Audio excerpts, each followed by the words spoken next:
Hello friends, welcome back to Acharya Ganesh, and I hope you all are enjoying your journey of learning astrology.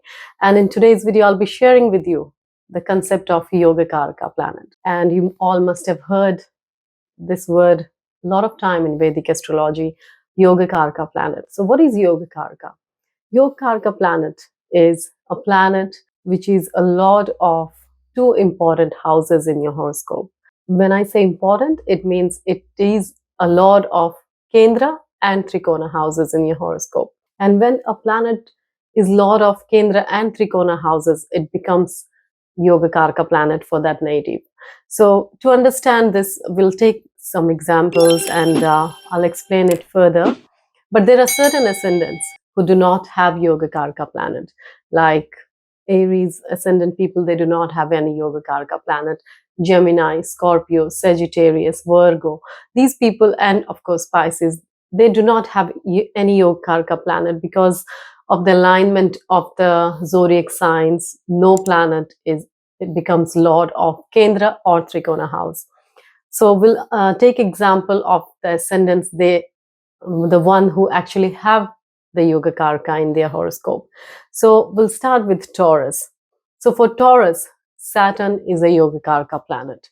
Why? Because it is a lord of 9th house and 10th house. So 9th house of long distance travel and spirituality, and 10th house of career.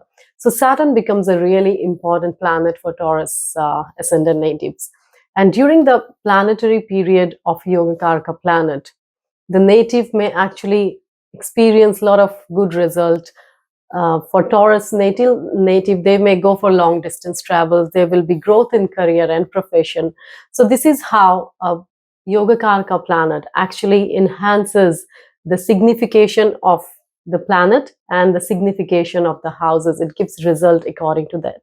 So the energy, the signification of those houses that it is lord of actually manifest in a positive manner in the life of the native. So for Taurus people, Saturn is a Yoga Karaka planet. So when we move to another one, let's take another example of Cancer native.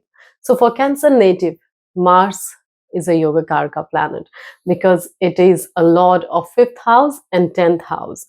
So what would be the results that Cancer native may expect during a planetary period of Mars?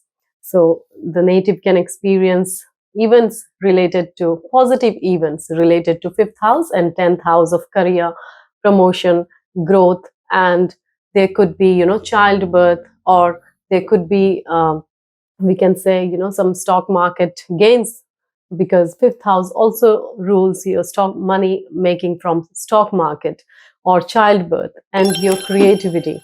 And if we take another example, let's take Aquarius ascendant. So for Aquarius ascendant, Venus is a Yoga Karaka planet. Why? Because it rules the 4th house of home, mother, and your conveniences. And it rules the 9th house. So Libra sign falling in the 9th house. And so Venus becomes the Yoga Karaka for Aquarius people. So during its planetary period, Venus will actually give a very benefic result. The Aquarius native may buy property, may buy, a new car, vehicle, or more comfort, luxury will be enhanced. So the positive result of the planet and the house, it actually is the lord of the energy of that house is actually enhanced in a positive manner. So Yoga Karaka planet gives positive results during its planetary period, whether it's Mahadasha or Antardasha.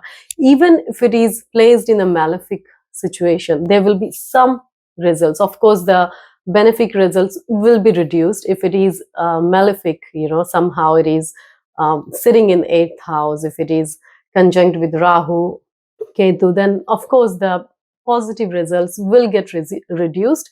But being a Yoga Karaka planet, that planet becomes the most important planet for these natives. And I hope you have learned today about Yoga Karaka planet. And now you can go ahead and check in your horoscope what is your Yoga Karaka planet. See you next time. Thank you very much.